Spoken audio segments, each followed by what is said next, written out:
Assalamualaikum warahmatullahi wabarakatuh. Sebelumnya perkenalkan, nama saya Rasa Fazla Putri Aldi. Saya dari kelas Persyade dengan NIM 2216050145. Pada video kali ini saya akan memenuhi tugas ujian tengah semester pada mata kuliah pengantar studi pemikiran Islam dengan dosen pengampu yang bernama Dr. Lukmanul Hakim MAAG dan Rahmat Rihadi MAG yang berjudul Pengertian Dasar tentang Akidah.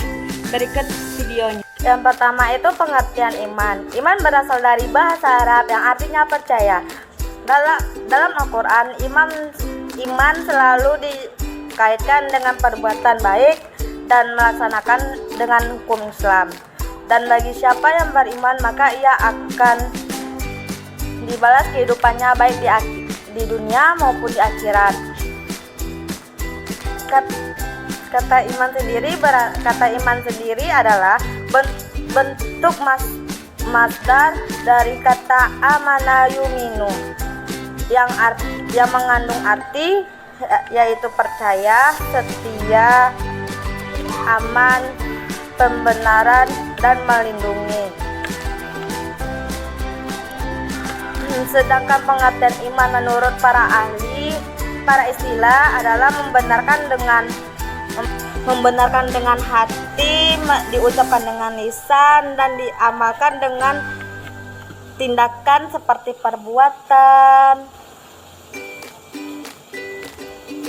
Dengan demikian, pengertian iman kepada Allah adalah membenarkan dengan hati bahwa Allah SWT ini benar-benar ada dengan segala sifat, keagungan, dan kesempurnaannya. Kemudian, pengakuan ini diikrarkan dengan lisan serta dibuktikan dengan amal perbuatan secara nyata. Dari pengertian di atas, seseorang dapat dikatakan sebagai mukmin orang yang beriman sempurna apabila memenuhi ketiga unsur keimanan di atas. Apabila seseorang mengakui dalam hatinya tentang keberadaan Allah Subhanahu wa taala, tetapi jika tidak diikrarkan dengan lisan dan dibuktikan dengan amal perbuatan, maka orang tersebut tidak dapat dikatakan sebagai mukmin yang sempurna. Adapun pengertian iman menurut para ulama, yang pertama, Ustadz Khalid Basalamah.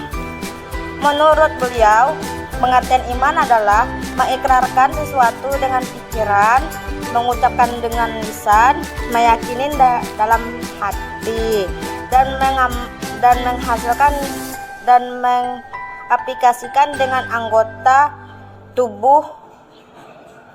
Misalnya, beriman kepada Allah dan Rasul, maka ucapkan syahadat, meyakini dalam hati dan mengikrarkan dengan pikiran. Kemudian melakukan sesuatu dalam kehidupan sehari-hari sesuai dengan ketentuannya. Yang kedua, Ustadz Hidayat. Pengertian menurut Ustadz Hidayat, kata iman berasal dari kata al-manu yang dalam bahasa Indonesia berarti tentram dan tenang. Iman memiliki kolerasi. Kata tersebut dapat diartikan bila mana meyakini Allah, maka diberikan ketenangan dalam jiwanya. Yang ketiga, menurut Imam Malik, Asy-Syafi'i, Ahmad Al-Auza'i, Ishaq Biyarahawayh, iman adalah pembenaran dengan hati, pengakuan dengan lisan, dan aman dengan dan diamalkan dengan anggota badan. Para ulama salaf menjadikan amal termasuk unsur keimanan. Yang keempat, menurut At-Tahawi. Banyak di antara ulama mazhab Hanafi yang mengikuti definisi sebagaimana yang disebutkan oleh At-Tahawi. Iman adalah pengakuan dengan lisan dan pembenaran dengan hati. Yang kelima, ada pula yang mengatakan bahwa pengakuan dengan lisan itu adalah rukun iman saja dan bukan rukun asli. Yang keenam, sekte Al-Qaraniyah mengatakan bahwa iman itu hanya pengakuan dengan lisan saja. Yang ketujuh, Jaham bin Safwan dan Abul Hasan Ashalibi berpendapat bahwa iman itu cukup dengan pengetahuan yang ada di dalam hati. Yang B adalah pengertian kufur. Kufur adalah kebalikan dari iman. Dari segi lughat, kufur artinya menutupi. Orang yang bersifat kufur disebut kafir, yaitu orang yang menutupi hatinya dari hidayah Allah Subhanahu wa taala. Subhanahu wa taala. Malam juga disebut kafir karena malam menutupi orang dan benda-benda lain dengan kegelapan. Dari segi syarak kufur, ada kufur akhlak. Di antaranya ada kufur akhlak ialah mengikrari akan apabila apa yang wajib diimani seperti iman kepada Allah, iman kepada Rasul, iman kepada hari akhir, iman kepada qada dan iman kepada qadar. Terdapat dalam firman Allah dalam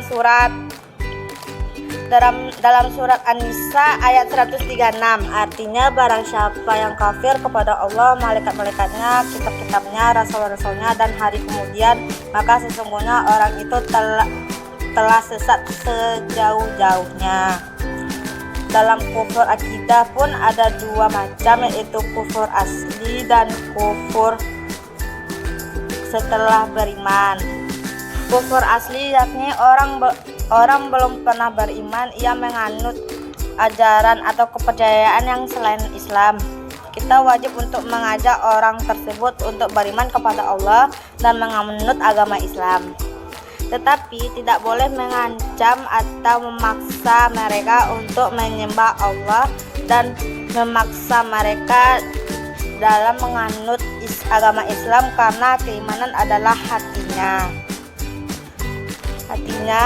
hidayah Allah yang diberikan kepada orang-orang yang dikehendakinya. Bahkan Rasul pun tidak dapat membuat pamannya Abu Thalib untuk beriman kepada Allah dan Rasulnya, seperti yang dijelaskan dalam surat Al-Kahf ayat 56, yang artinya sesungguhnya kamu tidak akan dapat memberi petunjuk kepada orang yang kamu kasihi, tetapi Allah memberi petunjuk kepada orang yang dikehendakinya.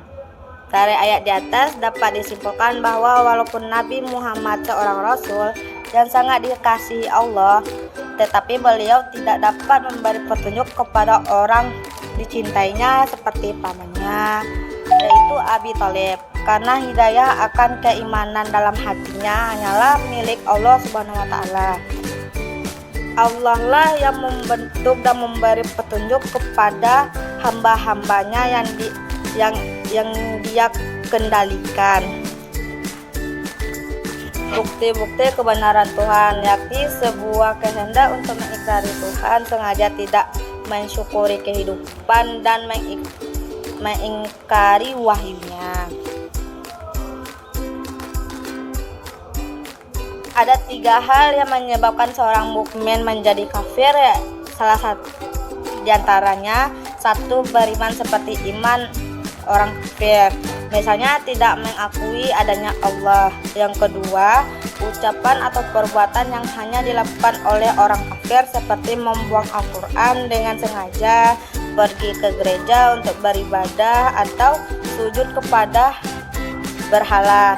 Yang ketiga, mengingkari dan apa yang jelas yang diketahui sebagai ajaran agama Islam, seperti mengingkari wajib salat, wajib puasa, wajib haji dan sebagainya, dan juga menghalalkan minuman khamar, berjudi, zina dan sebagainya. Demikian pengertian kufur dalam dua macamnya, yaitu ada kufur akidah dan kufur amaliyah yang disebut juga dengan kufur nikmat. Dalam Al-Quran, istilah kafir mempunyai pembagi bentuk dan investasinya, yaitu yang pertama kafir ingkar, yaitu orang yang mengingkari kebenaran ajaran Al-Quran. Yang kedua kafir irad, yaitu orang yang tidak mampu dan tidak mau menerima kebenaran walaupun ia menyadari bahwa itu adalah kebenaran. Yang ketiga kafir juhud, yaitu orang yang mengingkari kebenaran sedangkan ia tahu bahwa itu adalah benar. Yang keempat kafir nifak, yaitu orang yang berpura-pura menampakkan kebaikan tetapi dalam hatinya berisikan kejahatan secara lahiriah maupun Islam. Lahiriah nampak Islam, tetapi hakikat isi hatinya mengingkari kebenaran ajaran Islam. Yang kelima kafir harbi, artinya kata harbi berlaku dalam hukum perang. Hal ini terjadi jika pihak musuh orang kafir yang dihadapinya belum menyerahkan diri atau belum mau menerima perdamaian atau perjanjian dengan kaum muslimin. Yang keenam kafir zimmi. Arti zimmi yaitu tanggungan kaum muslimin. Hal ini berlaku dalam wilayah yang dikuasai oleh perdamaian atau perjanjian yang diberikan oleh kaum muslimin. Pendapat beberapa aliran teologi tentang iman dan kafir. Yang satu ada konsep hukum Khawarij. Hukum Khawarij kaum yang mengikut Ali bin Abi Thalib yang keluar dari barisan Ali karena tidak setuju dengan kebijaksanaan Ali bin Abi Thalib yang menerima hakim. Menurut Mu'tazilah, kaum Mu'tazilah berpendapat bahwa orang mukmin yang mengajarkan dosa besar dan mati sebelum bertaubat, maka ia bukan termasuk orang mukmin dan bukan pula orang kafir, tetapi dihukum sebagai orang fasik. Menurut Ibn Sunnah, iman adalah orang yang mengikrarkan dengan lisan dan membenarkan dengan hati. Iman yang sempurna adalah yang mengikrarkan dengan lisan, membenarkan dengan hati, dan mengajarkan dengan anggota tubuhnya. Lanjut yang ke-C, yaitu pengertian syirik.